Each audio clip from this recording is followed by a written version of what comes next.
Greetings once again, guys. We are back to continue to work on the 5th edition character sheet. We are going to work on the second and third page and show you how to properly finish up the rest of these sheets. Now, fortunately, the first page had the majority of the numbers work, the majority of the lift that we need to finish, and we are more than halfway done with this process. This video should be shorter, almost certainly. And so we are going to go ahead and begin right here on page 2.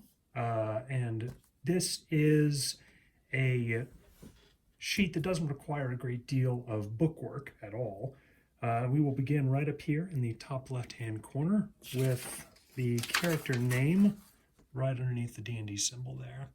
So character name, age, height, weight, eye color, skin color, and hair color. Now, all of these are, of course, subjective. I'm sure there's a chart somewhere you can roll on to find out if you really can't think of these things. Character name, we're going to go back and we're going to write Poppy again. All right, so we got Poppy Noggle. All right, so Poppy Noggle, the only reason to write your name on that one is to keep track that this sheet is indeed yours, although hopefully you'd be able to tell. So the age are human. You know what? We're going to play a very old 80-year-old human. Nobody says we can't play a grandfather when we're playing Dungeons and Dragons. We're not going to be ageist here. Height. Let's see. So I'm going to make him my height. So he's going to be 8'11". Very normal height there. Weight. So I am reasonably skinny, so 130 pounds. All right, and eye color, we're gonna go with green. Skin color, I am as pale as the moonlight, so that's what we'll go with. We will go with pale. And hair, he's bald, so he doesn't have hair. All right, so we got a real clear picture from this, what our character looks like. 80-year-old man, 8'11", 130 pounds, pale with green eyes, and he is bald. All right, and then character appearance. So I'm a terrible drawer, but this is where you can show off your artistic skills. So Poppy is extremely tall with a very tiny head, and he has a shield, of course, and a sword. So perfect. Very long and big hilt on that sword, and then a very short knife on it. Perfect. There we go. That's exactly what he looks like in game. Yeah, that's perfect. That's exactly what we want. If you have the PDF of these files, which you can download, I know, for free. I'm sure if you type in 5e character sheet, it'll be probably the first or second result there. And if you're making this in PDF form, you can download a digital picture and just stick that in that box there. That'll, save you the process of drawing. Maybe you can steal somebody else's artistic talent for your own for a little bit. Don't copyright, kids. All right, so allies and organizations. This box is just one that you and your GM, of course, will probably determine what organizations or allies you might have. You might write a list of allies in this much bigger box here, since you'll need more room for that. And then this one is perhaps for your organizations, or maybe a symbol of your organizations, if you would like to do that. He, of course, Poppy Noggle, has no allies and organizations that he is part of. He is a lone wolf whose parents died when he was young to a terrible dancing accident. So of course we're going to leave that completely blank, and in fact we're never going to gain allies or organizations. So I'm going to put big X's in those. He will never join a party. In fact, I don't want to. I want to play solo. All right, character backstory. So fitting your character backstory in this might be very easy, or it might be impossible, depending on what kind of player you are or what kind of background your GM is looking for. So this is a fairly small box, definitely too small for most of the backgrounds me and my players come up with. But you know, a short blurb, maybe a summary if you want to. A lot of people don't write too much on the second page. They mostly use this crunchy box that contains more abilities, or spread out their abilities into other boxes, just remembering which ones have what. Um, and a character backstory. So you might write parents dead, alone forever, and self-loathing. Very cheery character, very cheery man. Always on the bright side of things. All right, additional features and traits. Of course, we had more than enough room on our first page since we were a level 1 fighter. We didn't have to include any more abilities here, but we certainly could later on as we gain levels. Maybe a feat might give us an ability. We want to separate it from our class and race abilities, so we put it here on the second page. But since we don't have any right now, we'll leave it blank. And finally, treasure. So we know we have 15 gold pieces and our regular equipment's on the front page. I usually use this treasure box for special magical items or things that should be separate from your normal everyday equipment, or as a rollover area for equipment from the first page if you can't fit it all, which means you're pretty decked out there. But as you go on 5th edition, eventually after 10 levels of gathering stuff off of corpses, you're going to have quite a decent amount of treasure. And maybe your DM is generous and gives you a magical item that you can throw on there. And of course, magic items can take up paragraphs of text, depending on if you write them on your sheet, so you may need that. We don't at the moment, though, so we'll just leave that blank. And that, my dear friends, is the entire second page. Look how quick that was compared to page 1. Fantastic. So now we have leveled up Hoppy-Noggle. And now he's going to be level 3 actually, and he is going to take on one of these special fighter archetypes in here. He is going to become an Eldritch Knight, and when he does so, he is going to train in magic. So the class Eldritch Knight here. Here we are. They're going to gain some cantrips and some spells. So cantrips known, they're going to gain 2 cantrips, and I'm on page 75 of the player's handbook. But we'll go ahead and we'll look at the wizard spell list as well, so you can determine how many spells of each type you should have. So at their level, we get this Eldritch Knight class here, and we pick up 2 cantrips and 3 known spells of maximum first level. And it says here that we have 2 first level spell slots. So we are going to start on page 3. So we are now a caster. And this is going to be our spellcasting class that we write in this box here. Now that can be a wizard, a sorcerer, a warlock, a cleric, a druid, or even a fighter.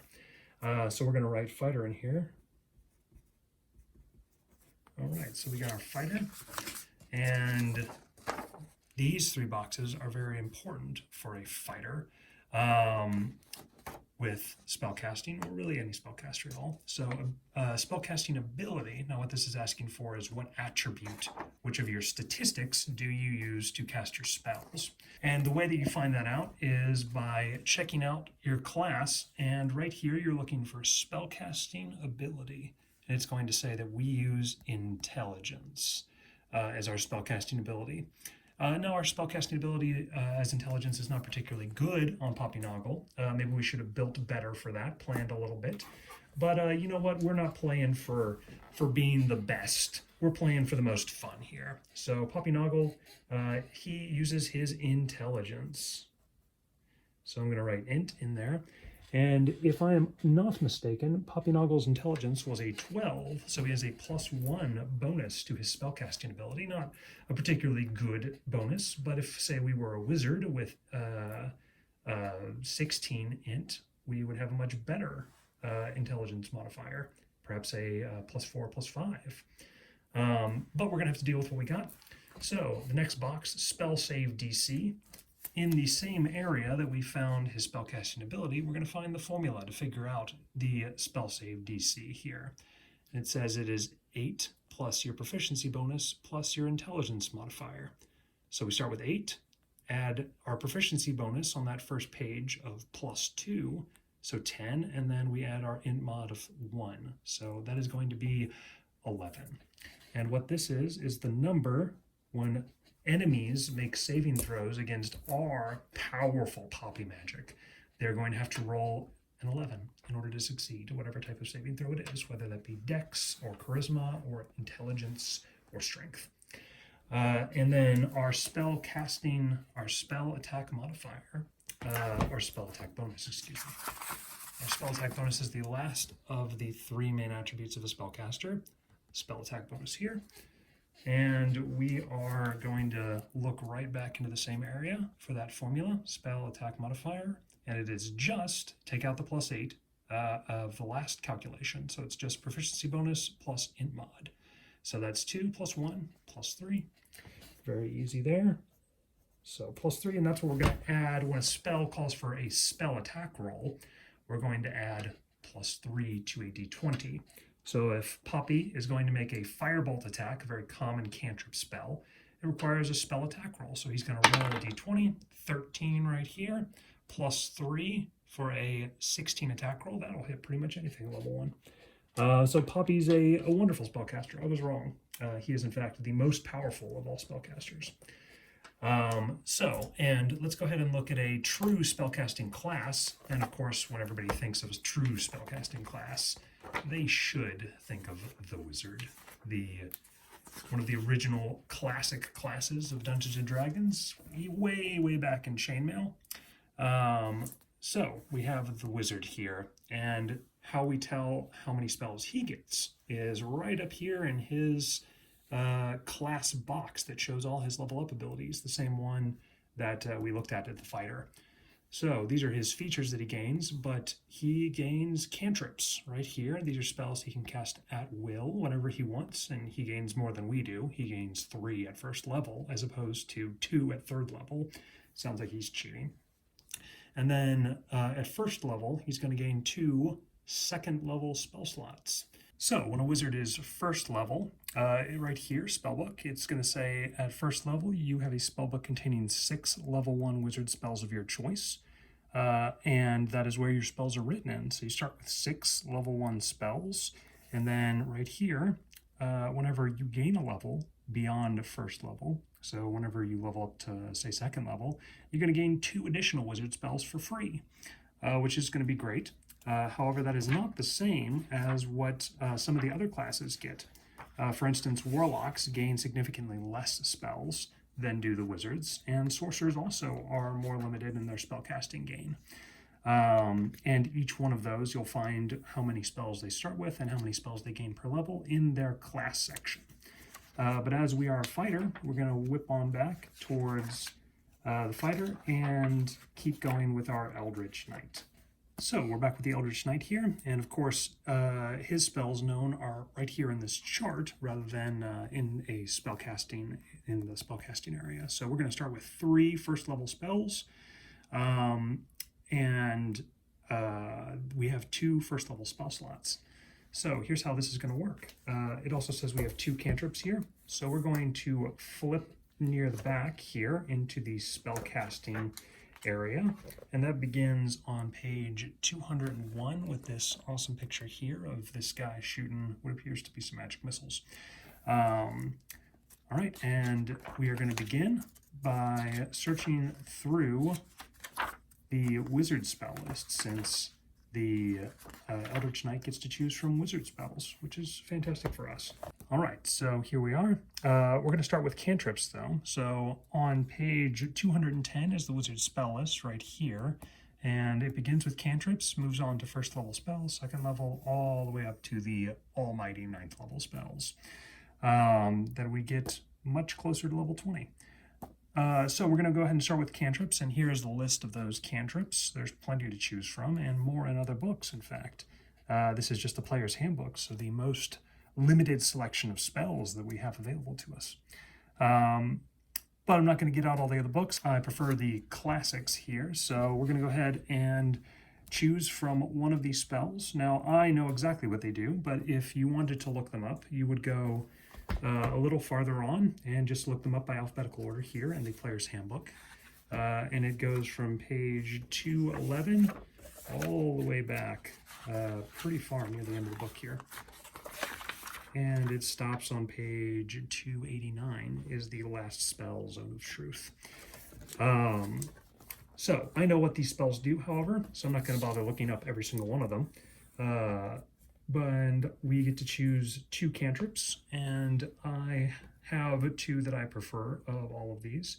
So I'm going to choose the classic wizard damage spell, Firebolt, at first level. And that is a spell very long range on that fire damaging cantrip, and can shoot out, do a decent dice of damage. I think it's a d8 fire damage. Now, unlike our weapon or on earlier pages, we do not get to add our modifier to the damage of spells automatically.